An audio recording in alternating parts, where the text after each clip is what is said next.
సహోదరులారా, యెషయా గ్రంథం 61వ అధ్యాయము 1వ వచనము నుండి. ప్రభువు యెహోవా ఆత్మ నా మీదికి వచ్చి ఉన్నది, దీనులకు సువర్తమానము ప్రకటించుటకు యెహోవా నన్ను అభిషేకించెను.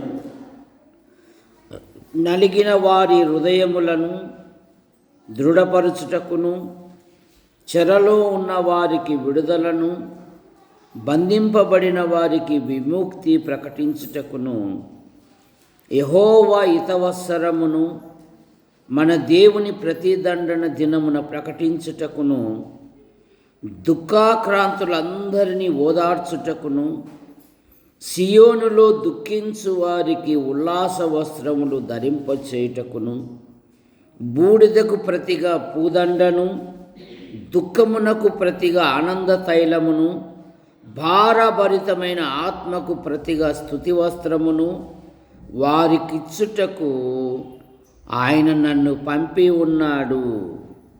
యెహోవా తన్ను మహిమపరుచుకొనున్నట్లు నీతి అను మస్తకి వృక్షములన్నీయు, యెహోవా నాటిన చెట్లన్నీయు వారికి పేరు పెట్టబడును. పాత నిబంధనలో ప్రవక్తల పుస్తకాలున్నాయి. అందులో పెద్ద ప్రవక్తలు, చిన్న ప్రవక్తలు. ఈ యెషయా గ్రంథము యెషయా ప్రవక్త పెద్ద ప్రవక్తకు చెందినవాడు. తన కుటుంబాన్ని ఇశ్రాయేలుల మధ్యలో సాక్షిగా నిలుపుకున్నవాడు. యెషయా గ్రంథం 8వ అధ్యాయము 18వ వచనము. యెషయా గ్రంథం ఇదిగో నేనును నాకిచ్చిన పిల్లలు సియోను కొండ మీద నివసించు సైన్యములకు అధిపతియగు యెహోవా వలన సూచనలుగాను మహత్కార్యములుగాను గొప్ప సాక్ష్యము చెప్తూ ఉన్నాడు. తన కుటుంబాన్ని గురించి, తన పిల్లలను గురించి ఒక గొప్ప సాక్ష్యం చెప్తున్నాడు యెషయా ప్రవక్త. నేనును యెహోవా నాకిచ్చిన పిల్లలు. సరే, సంతానము దేవుడు అనుగ్రహించు బహుమానము. బహుమానంగా ఇచ్చిన పిల్లలను దైవభక్తిలో వారిని పెంపొందింపజేయాలి. నేనును యెహోవా నాకిచ్చిన పిల్లలు. ఇశ్రాయేలు కొండ మీద ఉన్న యెహోవా దేవునికి మేము ఇశ్రాయేలీల మధ్య దేవునికి సూచనలుగాను మహత్కార్యములుగాను మేమున్నాము. చెప్పగలరు ఈ సాక్ష్యము? మేము ఇశ్రాయేలుల మధ్య, మీరు ఉంటున్న నివాసము, ఆ చుట్టుపక్కల ప్రజల మధ్య సాక్ష్యము కాపాడుకుంటున్నారా? సాక్ష్యం నిలబెట్టుకుంటున్నారా? మీ ప్రవర్తనను బట్టి ఇతరులు దేవుని యొద్దకు రావడానికి ఆసక్తితో ఉన్నారా?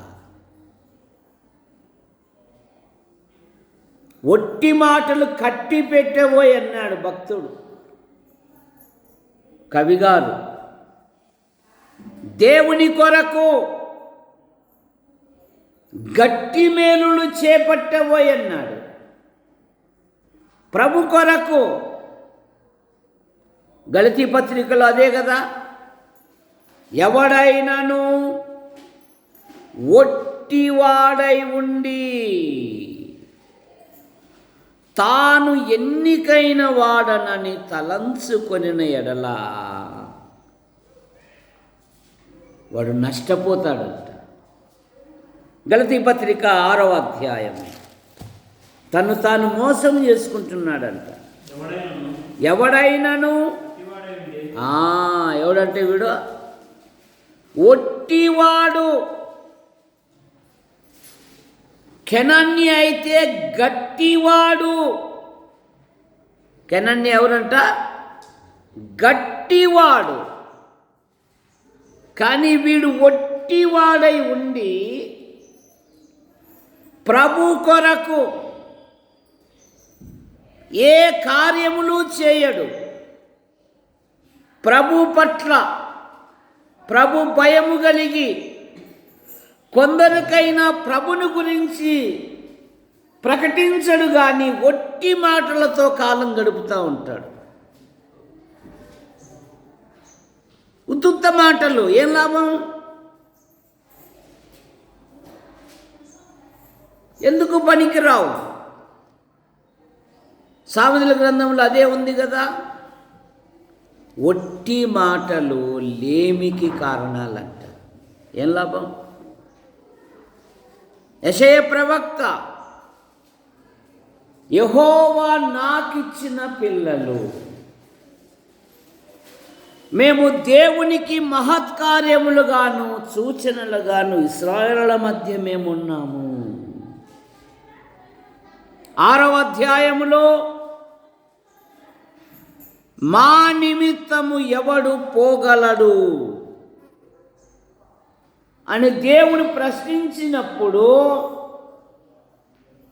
యెషయా ప్రవక్త సూచనలు ఇవ్వలేదు, కానీ నేనున్నాను, నన్ను పంపుము. సరే, నేనున్నా, నన్ను వాడుకో, నన్ను అరగది, నీకు ప్రతినిధిగా నేనున్నాను ప్రభువా, నన్ను పంపుము. ఇది కావాలి దేవుని పిల్లలకు.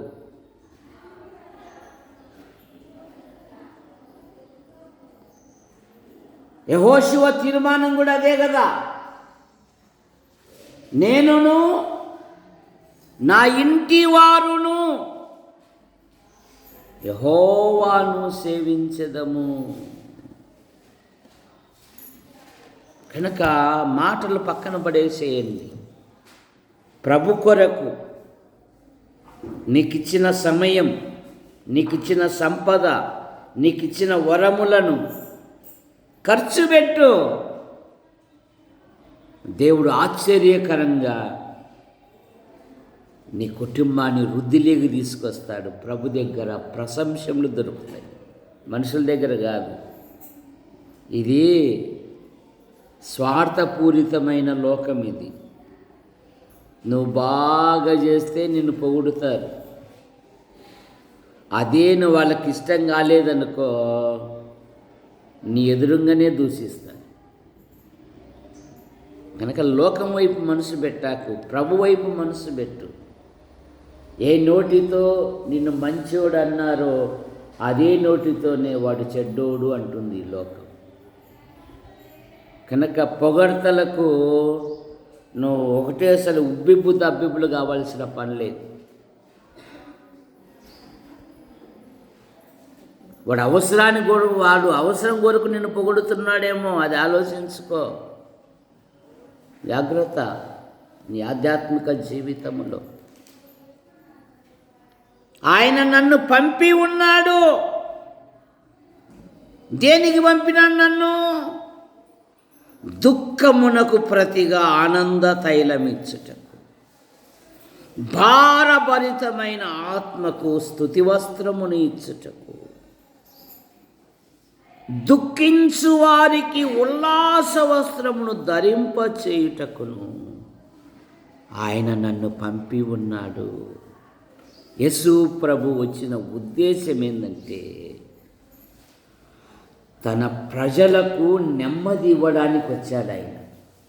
మత్తయి సువార్త 11వ అధ్యాయము 28, 29 వచనాలలో, ప్రయాసపడి భారము మోయుచున్న సమస్త జనులారా నా యొద్దకు రండి, నేను మీకు విశ్రాంతిని కలగజేతును. నా యొద్దకు రండి. ఆయన నెమ్మది ఇచ్చు దేవుడు, తన ప్రజలకు విశ్రాంతినిచ్చు దేవుడు. కనుక నా యొద్దకు రండి, నేను మీకు విశ్రాంతిని కలగజేయును. అనేకమైన భారాలు కలిగి ఉన్నాడు. అన్నిటికన్నా మించిన భారము పాప భారము. కీర్తన 38వ కీర్తన, నా పాపముల వలన నా సారము వేసవి కాలమున ఎండినట్టు ఆయను అంటాడు. 38:4, 38వ కీర్తన 4వ వచనం. లేదా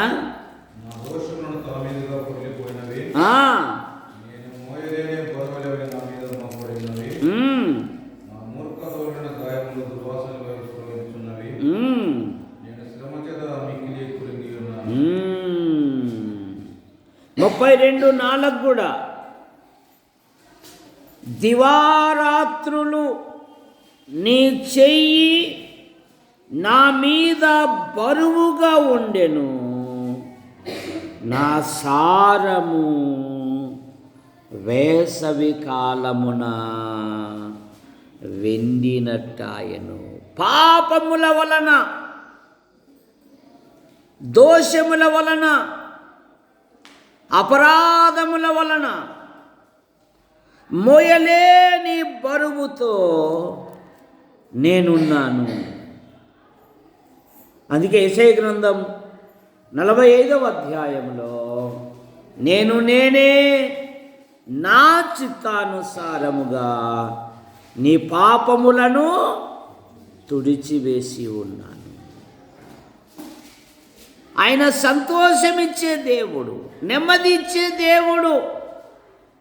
94వ కీర్తన 13వ వచనములో, 94వ కీర్తన 13వ వచనం,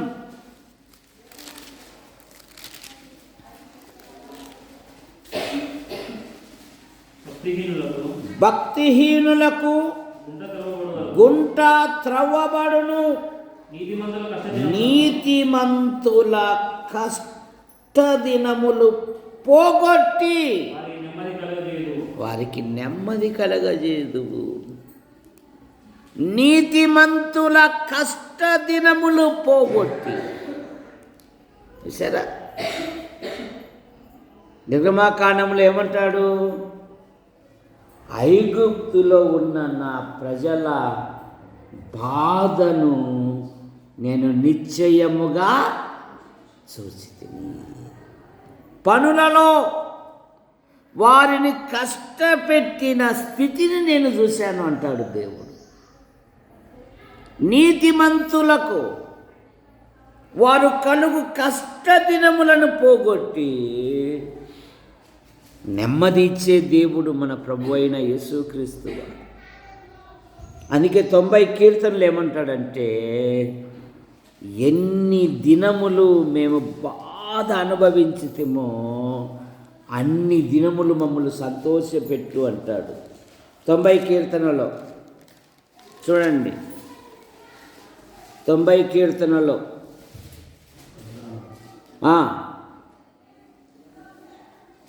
చదవాలి. ఉదయమున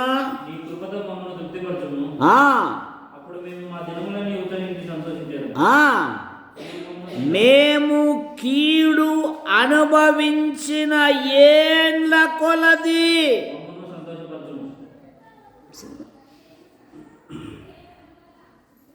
మేము లోకము వలన, మేము లోకస్తుల వలన, మతస్థుల వలన,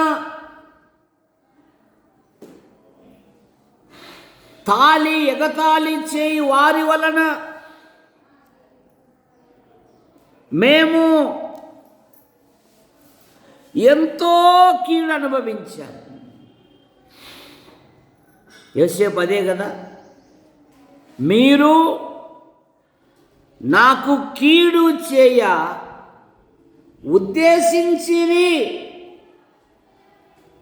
దేవుడైతే అది మేలుకు ఉద్దేశించింది. ప్రభువా, మేము ఎన్నేళ్ళు కీడు అనుభవించితిమో అన్నేళ్ళు మమ్మను సంతోషపరచు. ప్రతిదానికి లెక్క ఉంది అంటుంది బైబిల్.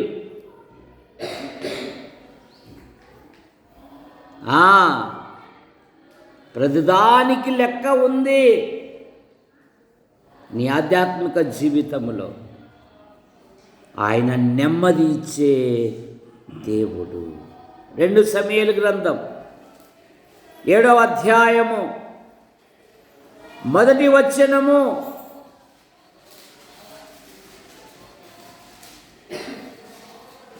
ఏడవ అధ్యాయం 1వ వచనం, యెహోవా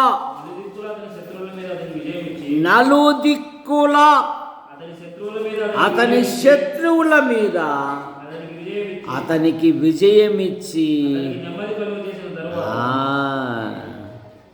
తొందరపడాకు, ఆత్రపడాకు. మాకేనా ఈ కష్టం, మాకేనా ఈ దుఃఖం, మాకేనా వాటినన్నిటిని పోగొడతాడు, నెమ్మదిస్తాడు. ఆయన సంతోషాన్నిచ్చే ప్రభు. ఆయన 11వ వచనంలో కూడా 7:11 నీ శత్రువుల మీద నీకు విజయం ఇచ్చి నీకు నెమ్మది. కనుక భారభరితమైన ఆత్మకు బదులుగా నేను నెమ్మది ఇచ్చేదను. రెండవ మాట, విముక్తి ఇచ్చు దేవుడు, విడిపించు దేవుడు.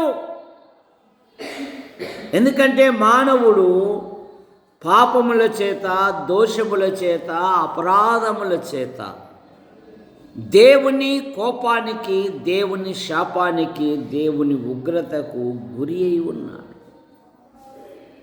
అందుకని మానవుడు అడుగుతున్నాడు, అయ్యో నేనెంత దౌర్భాగ్యుడను, ఇట్టి మరణమునకు లోనగు శరీరము నుండి నన్ను ఎవడు.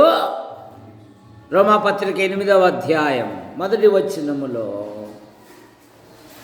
పాప మరణముల నుండి నన్ను విడిపించెను. 8వ అధ్యాయం 1వ వచనం. కాబట్టి ఏ శిక్షా విధియు లేదు.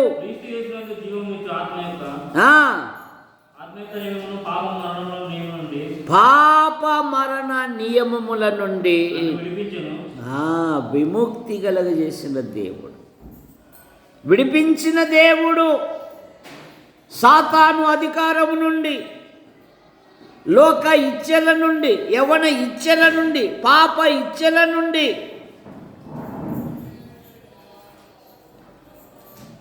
అమ్మా బాటిల్ కింద పెట్టి పైన కూర్చో రమణ కుమారి గారు, అదేమన్నా ప్రతిష్ఠించిన మా బాటలను కుర్చీ పైన అమ్మా.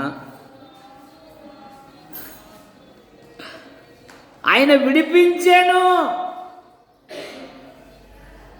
ప్రకటన గ్రంథం 1వ అధ్యాయములో కూడా అదే కదా, మన పాపముల నుండి మనలను విడిపించిన వానికి అనే మాట మనం చూస్తాం.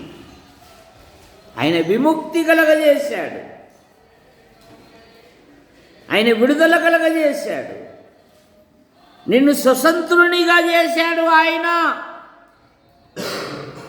మూడవ మాట,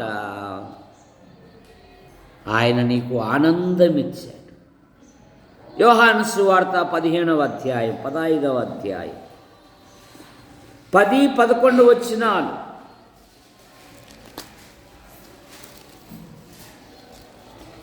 నేను నా తండ్రి ఆజ్ఞను గైకొని ఆయన ప్రేమను నిలుచున్న ప్రకారము వీరును నా ఆజ్ఞను గైకొనుటలా నా ప్రేమను నిలుచుందురు. మీ యందు నా సంతోషం ఉండవలననియు, మీ యందు నా సంతోషం ఉండవలనని, మీ సంతోషం పరిపూర్ణం కావాలనియు, మీ సంతోషము పరిపూర్ణము కావాలనని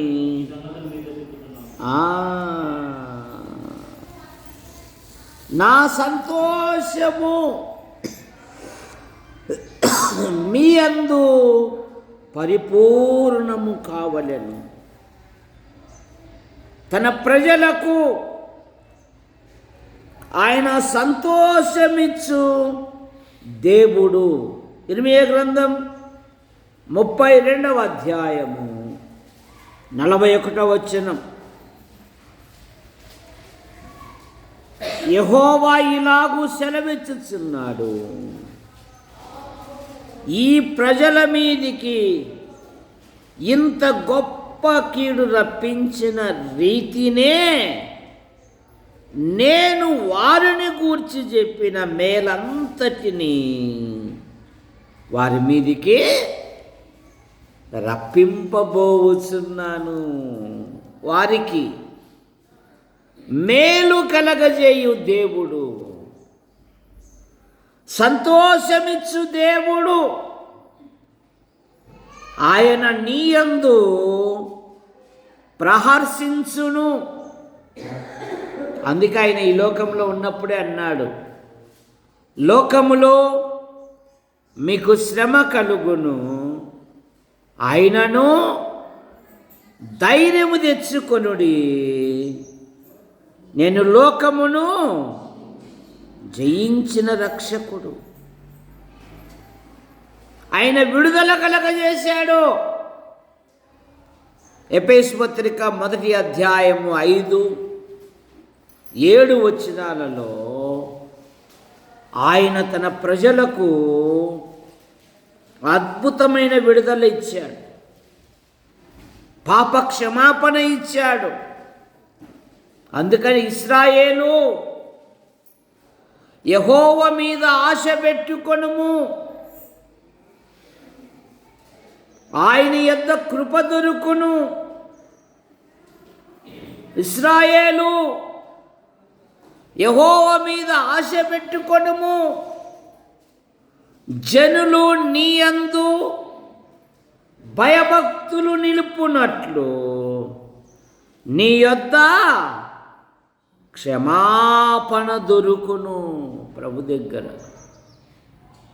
ఏం దొరుకుతుందంటే, యేసు ప్రభు దగ్గర క్షమాపణ దొరుకును. ఆయన క్షమించు దేవుడు, అద్భుతమైన విడుదల ఇచ్చు దేవుడు. దేవుడు వాని యందు కనికరించి, యోబు గ్రంథం 33వ అధ్యాయం 24వ వచనం,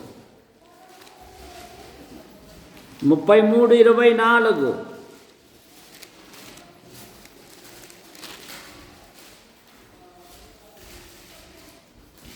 దేవుడు వాని యందు కరుణ చూపి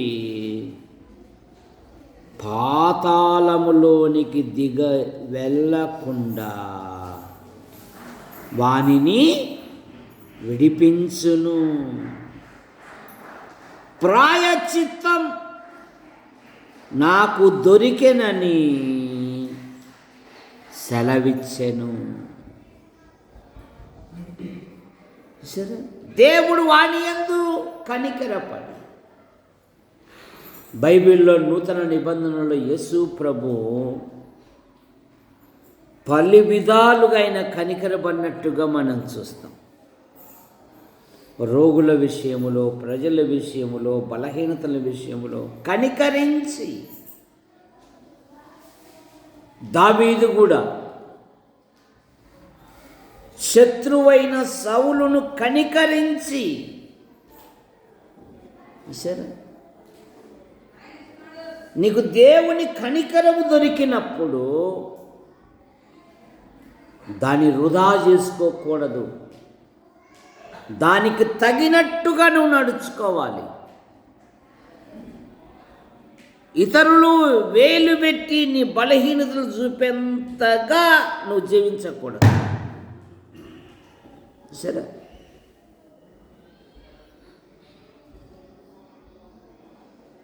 మా నాన్న తాగుడుపోతైనా ఒక మాట అనేవాడు, రే దానం, మనం ఏమి తినేది సమాజం చూడదు, కానీ సమాజంలో ఎట్లా నడుచుకునేది చూస్తుంది గనక సమాజంలో ఉందాతనంగా ఉండాలరా అనేది.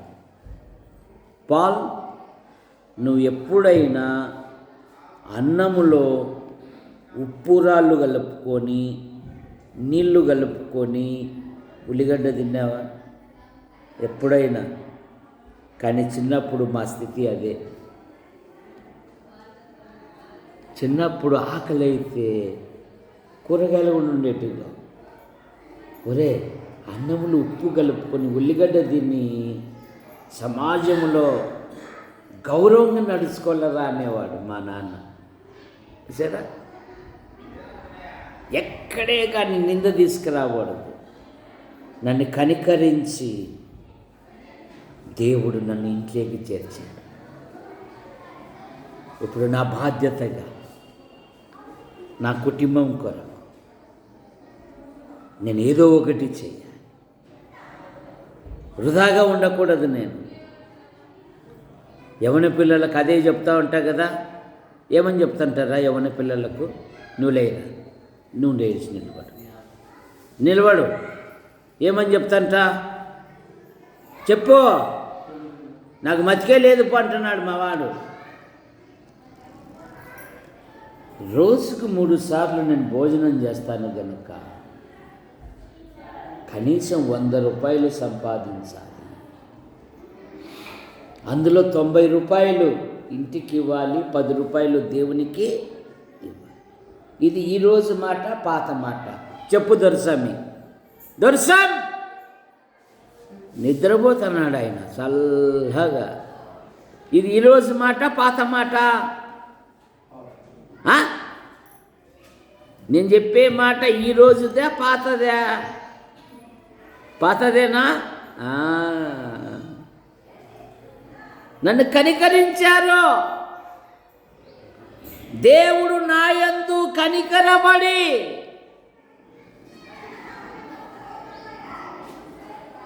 ఉందాతనంగా నీ స్థానం నువ్వు కాపాడుకో. ఇదిగో ఇక్కడ భక్తుడు అంటున్నాడు, ఆయన నాయందు ప్రహర్షించి, జపన్య గ్రంథం 3వ అధ్యాయం 17వ వచనం.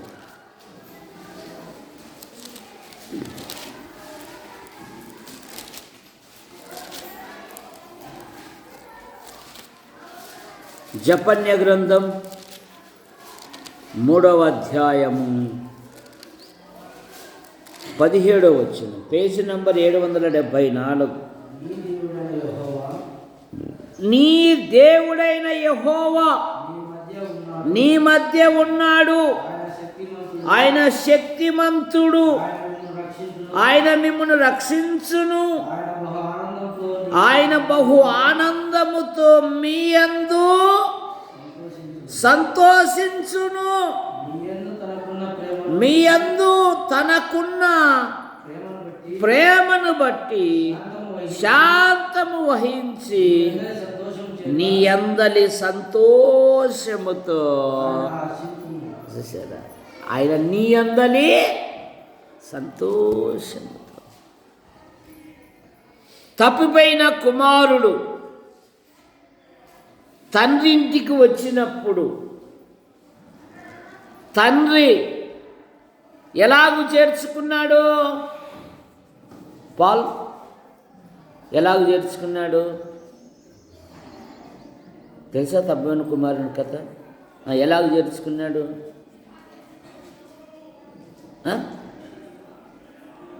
సంతోషముతో. జక్కయ్య ఈ రాత్రి నీ ఇంటిలో ఉండాలి అన్నప్పుడు రక్షకుడు సంతోషముతో తన ఇంటికి సరే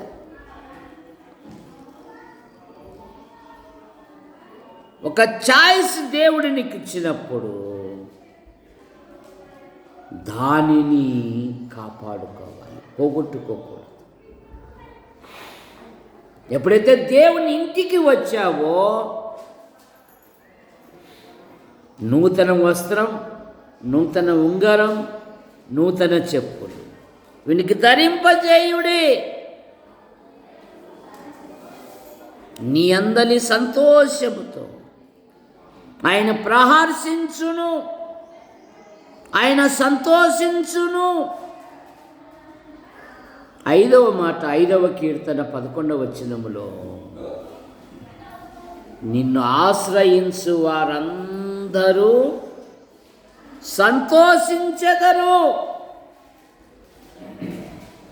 5వ కీర్తన 11వ వచనం.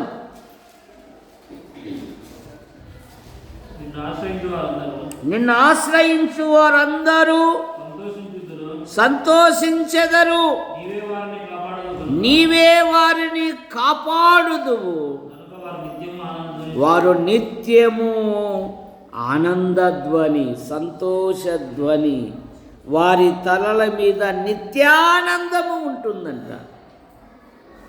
నిన్ను ఆశ్రయించు వారిని అందరూ సంతోషించెదరు. అందుకే పౌలు గారు అన్నారు, నా ప్రభు పని పరిచర్య కొరకు నాకు ఏవేవి లాభ లాభకరములై ఉన్నాయో ప్రభు కొరకు వాటిని నష్టముగా పెంటగా ఎంచుకున్నాడు. ఎందుకు? నేను క్రీస్తును సంపాదించుకొని. ఏం సంపాదించుకున్నాడంటే ఆయన? ఇసాకు భార్య నిన్న ఆదివారం రాలే, ఎట్లా తెలుస్తుంది? నేను క్రీస్తును సంపాదించుకొని ప్రభు దొరికాడు, ఆయన ఉన్నాడు, నాకు చాలు. ఇదేందండి? ఆయన కొరకు నేను ఎంతైనా నేను ఖర్చు పెడతానంటే. ఫిలిప్పీ పత్రిక 3వ అధ్యాయం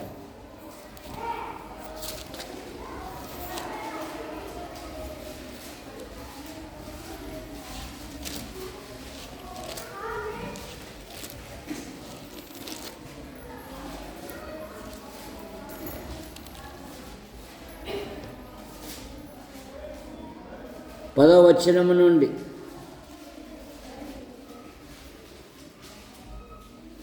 లేదంటే 9 నుండి క్రీస్తును, లేదా 7 నుండి చదువుదాం. నిశ్చయముగా 8వ వచనం, నిశ్చయముగా నా ప్రభువైన యేసు క్రీస్తు గూర్చిన అతి శ్రేష్టమైన జ్ఞానము నిమిత్తమై సమస్తమును నష్టముగా ఎంచుకొనుచున్నా, క్రీస్తును సంపాదించుకొని ధర్మశాస్త్ర మూలమునైన నా నీతిని గాక క్రీస్తునందలి విశ్వాసము వలనైన నీతి, అనగా విశ్వాసమును బట్టి దేవుడు అనుగ్రహించు నీతి గలవాడనై ఆయన యందు అగపడు నిమిత్తము ఏ విధము చేతనైనను మృతులలో నుండి నాకు పునరుత్థానము కలగవలనని ఆయన మరణ విషయములోను సమాన అనుభవం గలవాడనై ఆయనను ఆయన పునరుత్థాన బలము ఎరుగు నిమిత్తము ఆయన శ్రమలలో పాలివాడవుట ఎట్టిదో ఎరుగు నిమిత్తము సమస్తమును నష్టపరుచుకొని వాటిని పెంటతో సమానముగా ఎంచుకుంటున్నాను. నేను క్రీస్తును సంపాదించుకొని, చూసారా, ప్రభు కొరకు నాకు కలిగిన సమస్తమును. మా ఆవిడ ఎప్పుడు అంటుంటుంది, లేడు మీ నాయన దగ్గర ₹1,00,000 ఇస్తే చాలు. కట్టుపల్లి జాన్ నెల్సన్ గారు కూడా అంటుంటారు, అక్క అంకులకు 1,00,000 ఇచ్చినామంటే 10 నిమిషాల్లోనే అయిపోయి చేస్తాడు అని అంటాడు ఆయన. చూసారా, ఆ డబ్బు విలువ ఆయనకు అర్థం కావడంలే అంటారు. క్రీస్తు విలువ నీకు తెలిస్తే ఇక దేని విషయములో పిసినిగొట్టితనం నీకు రాదు. ఆ క్రీస్తును అనుభవిస్తే, ఆ క్రీస్తు ప్రేమను అనుభవిస్తే,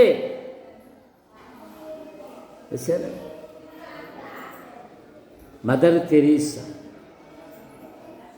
ఆమె ఇటలీ నుండి వచ్చేటప్పుడు ఏ విధంగా వచ్చిందో, ఆమె చనిపోయినప్పుడు కూడా ఆ విధంగా వెళ్ళిపోయింది. ఆమెను పరీక్ష చేస్తే ఆమె సూట్ కేసులో 3 డ్రెస్సులు, ఒక సిలువ, ఒక బైబిలే ఉంది. కానీ ఆమె స్థాపించిన నిర్మల్ హృదయ ప్రపంచములో 199 దేశాలలో విరాజిల్లుతా ఉన్నది. కలకత్తాలో 10 మంది మనుషులను పోగేసి మీరు ఎవరిని కోరుకుంటారు అంటే 9 మంది సమాధానం చెప్తారంట, మేము మదర్ తెరీసాను కోరుకుంటాం. సరే, నేను క్రీస్తును సంపాదించుకొని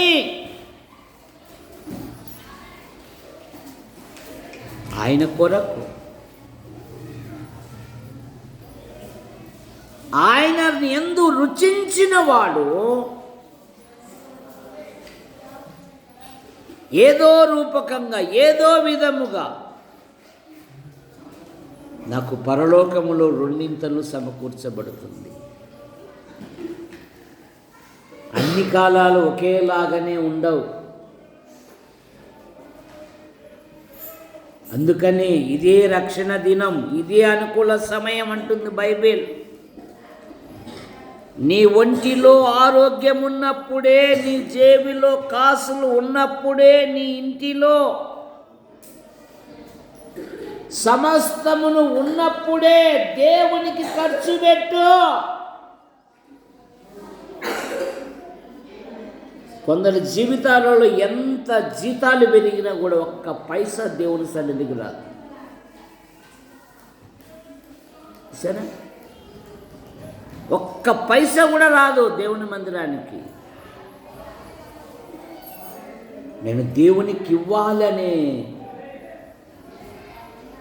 ఆ మనసు కూడా ఉండడం లేదు చాలామందికి.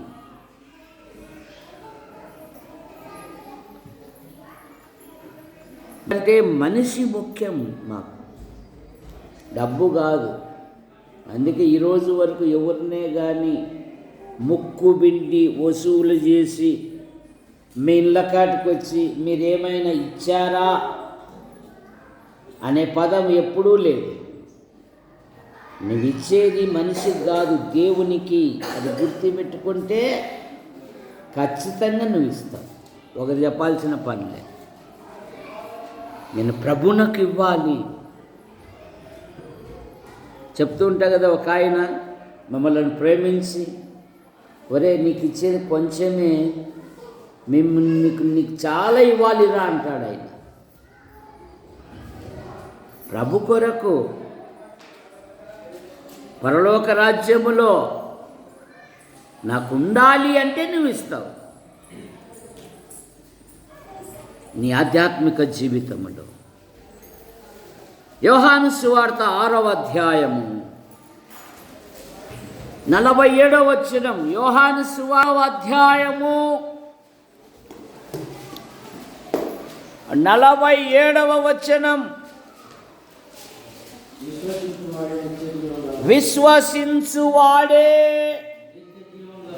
నిత్య జీవము గలవాడు, జీవాహారము నేనే.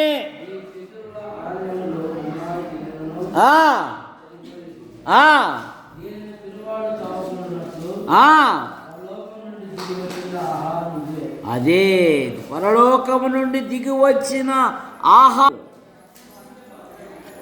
నిత్య జీవము అయిన. యోహాను సువార్త 5:24లో నా మాట విని నన్ను పంపిన వాని యందు విశ్వాసముంచువాడు నిత్య జీవము గలవాడు, వాడు మరణంలో నుండి తీర్పులోనికి రాక జీవములోనికి దాటి ఉన్నాడు.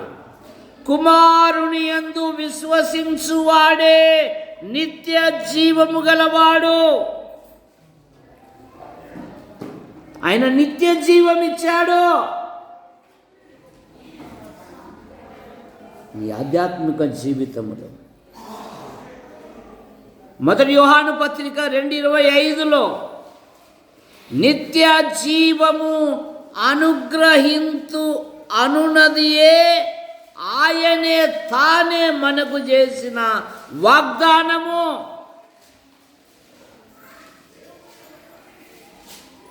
ఆయన నిత్య జీవం ఇచ్చిన దేవుడు. ఆయన బలపరచు దేవుడు. ఫిలిప్పీ పత్రిక 4వ అధ్యాయము 13వ వచనములో నన్ను బలపరచు వాని యందే నేను సమస్తమును చేయగలను.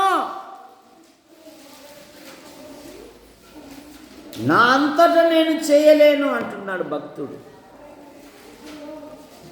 మా అంతటా మేము చేయగలము అంటుంది లోకం. ఆదికాండం 11వ అధ్యాయములో ఒకే పలుకు, ఒకే భాష. వాళ్ళ ఆలోచనలు ఎలాగున్నాయి అంటే, భూమి మీద ఒక గొప్ప కట్టడము కట్టి పేరు సంపాదించుకొందము రండి. మానవ ఆలోచన. మేము లేకపోతే, నేను రాకపోతే, నేను ఇయ్యకపోతే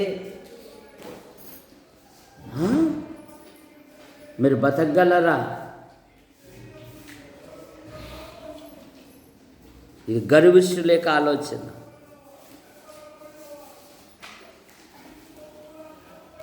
మనం పేరు సంపాదించుకొందము రండి. కట్టి ముగించారా? తారుమారు చేశాడు దేవుడు. దేవునికి విరుద్ధంగా ఏది చేయాలన్నా అది నిష్ప్రయోజనమే. జాగ్రత్త. దావీదేమన్నాడు? గొల్యాతీయుతో యుద్ధం చేయడానికి పోయినప్పుడు ఏమన్నాడు దావీదు? దావీదు యొక్క అనుభవం ఏంది? ఏమన్నాడు దావీదు? సింహం యొక్క బలము నుండి, ఎలుగుబంటి బలము నుండి నన్ను రక్షించిన దేవుడు ఈ ఫిలిస్తీని చేతిలో నుండి విడిపించను. నన్ను బలపరచువాని అందే నేను సమస్తమును నేను చేయగలను అని కాదు. నన్ను బలపరిచేవాడు ఒకడున్నాడు, నా వెనుక ఒకడున్నాడు. నా దేవుని కరుణాస్తం నాతో ఉంది. నా దేవుడు నాతో ఉన్నాడు. మా దేవుడు మాతో ఉన్నాడు అన్నప్పుడే ఏదైనా సాధించగలం. ఆ తాళి ఎగతాళి చేసేవారు అక్కడే ఉండిపోయినారు. నెహెమ్యా గ్రంథంలో కట్టగలరా? బలులు అర్పించి బలపరచుగలరా? రే రే రే వాళ్ళు కడితే ఒక నక్క ఎగిరిపోయినట్టు ఉంటుందని ఎగతాళి చేశారు. 40 దినాల లోపలే నెహెమ్యా కట్టి చూపించాడు. ఒక సవాలుగా తీసుకోవాలి. ఇది ప్రభు పని. నా దేవుని సంఘములో ప్రార్థించే భాగ్యం నాకు ఇచ్చాడు. పాటలు పాడే భాగ్యం నాకు ఇచ్చాడు. వాక్యం చెప్పే భాగ్యం నాకు ఇచ్చాడు. నలుగురిని దేవుని మందిరం నడిపించే భాగ్యము నాకు ఇచ్చాడు. నేను ఆ పని చేస్తా. ప్రభును బట్టి చేస్తా. ప్రభు కొరకు చేస్తా. ద్వంద్వ వైఖరి ఉండకూడదు. అవి సేవకునివి కదా, వాళ్ళు చూసుకుంటారు. మందిరం అని రెండు తీసుకురాకూడదు విశ్వాస జీవితంలో. ఏక మనస్సు, ఏక తాత్పర్యం ఉండాలి. రాత్రి 1 గంట వరకు మా సోదరుడు జయపాల్ దగ్గర వాక్యం చెప్పి వచ్చాను. మళ్ళా ఇప్పుడు మళ్ళా పోవాలి. నేను రాత్రి చెప్పొచ్చిన నా సాల్ అయిపోయిందంటే, నీ ఒంటిలో జీవం ఉన్నప్పుడే ప్రభు కొరకు ప్రయాసపడు. భక్తి రాను 10 అనేది పోయి ఎంతకు వస్తున్నారు ఇసాకు? 10:30కు వస్తున్నారు భక్తాదులు. ఎందుకు? ఈ ఫోన్లో పడిపోయి రాత్రి 12 వరకు పండుకుండే అలవాటు పెట్టుకున్నారు. ఇంకా తెల్లారుజామున ఆడలేస్తారు. ఒకవేళ లేచినా బాత్రూమ్ ఒకటే, ఇంట్లో 5 మంది లే లే లే లే, రా, రా, రా, రా, రా. దేవుని కంటే సుఖానుభవము. మా జీవితాలు కూడా, మా విశ్వాసం కూడా, మా పని కూడా ఎత్తుందంటే మీ దయ మా ప్రాప్తం అన్నట్లుగా ఉంది మా జీవితాలు. మీ దయ మా ప్రాప్తం అన్నట్లుగా ఉంది.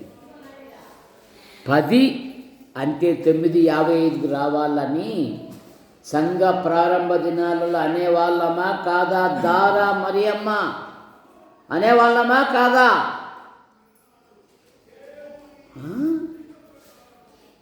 ఇప్పుడు ధనం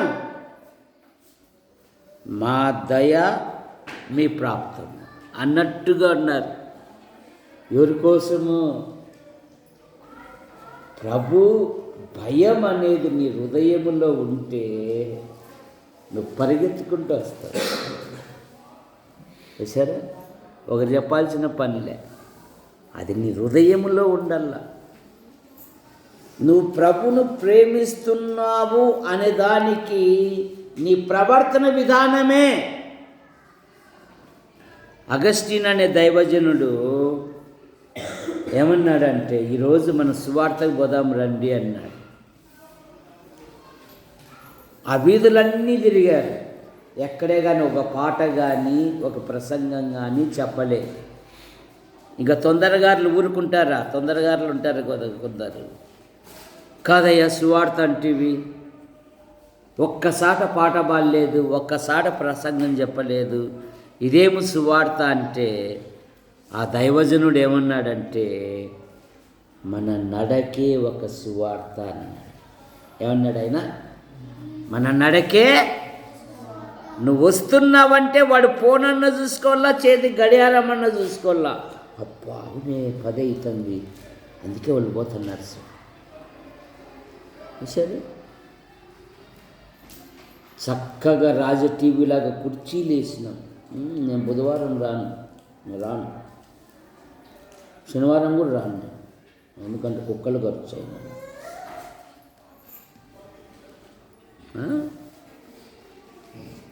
ఇట్లా ప్రతిదానికి సాకు ఎత్తుకొని ఉన్నావంటే మరి ఎట్లాగా? ఆ దినము సమీపించే కొలది అంటుంది బైబిల్. మరి ఎక్కువగా కూడుకోవాలి అంటుంది బైబిల్. దాని విరుద్ధంగా జీవిస్తూ ఉన్నాం. సరి చేసుకుందాం, సాగిపోదాం. కనుక ఆయన విశ్రాంతినిచ్చు దేవుడు, ఆయన నెమ్మది ఇచ్చు దేవుడు. ప్రయాసపడి భారము మోయిచున్న సమస్త జనులారా నా యొద్దకు రండి, నేను మీకు విశ్రాంతిని కలగజేతును. పాపాత్మురాలైన స్త్రీతో, కుమారి నీ పాపములు నిన్ను క్షమించెను, సమాధానం కలిగిన దానివై వెళ్ళు అన్నాడు. ఆయన నీకు సంతోషమిచ్చు దేవుడు. తన ప్రజలకు ఆయన సంతోషమిచ్చువా. నెహమ్యా గ్రంథం 8:10లో యెహోవా యందు ఆనందించుట వలన మీరు బలము పొందెదరు, మీరు సంతోషించెదరు. ఆయన విడుదల ఇచ్చు దేవుడు, ఆయన ఆనందమిచ్చు దేవుడు, ఆయన నిత్య జీవమిచ్చు దేవుడు. నన్ను బలపరచువాని యందే నేను సమస్తమును చేయగలను. దావీదు విశ్వాసం అదే కదా. ఎలుగు వంటి బలము నుండి, సింహం బలము నుండి నన్ను తప్పించిన దేవుడు ఈ ఫిలిస్తీని చేతిలో నుండి విడిపించును. సంసోను అడిగాడు కదా, ప్రభువా ఇదొక్కసారే నన్ను బలపరుచుము. తన ఎడల యథార్థవంతులను బలపరచుటకై దేవుని నేత్రములు లోకమంతటా సంచారము. సహోదరులారా, మనం ప్రార్థన చేసుకుందాం. ప్రేమించిన మా తండ్రి, మీ నామాను బట్టి మీకు స్తోత్రములు చెల్లిస్తున్నాం.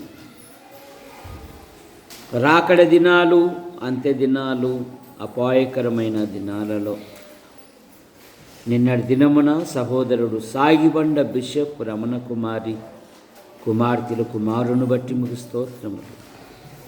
మానవ తప్పిదం వలన వారు అనేకమైన ఆర్థిక సమస్యలలో మీరు అద్భుతమైన సహాయం చేసి ఒక నూతన ఇంటిని ఇచ్చారు, ప్రారంభోత్సవం చేయటకు సహాయం చేశారు. మీకు స్తోత్రములు.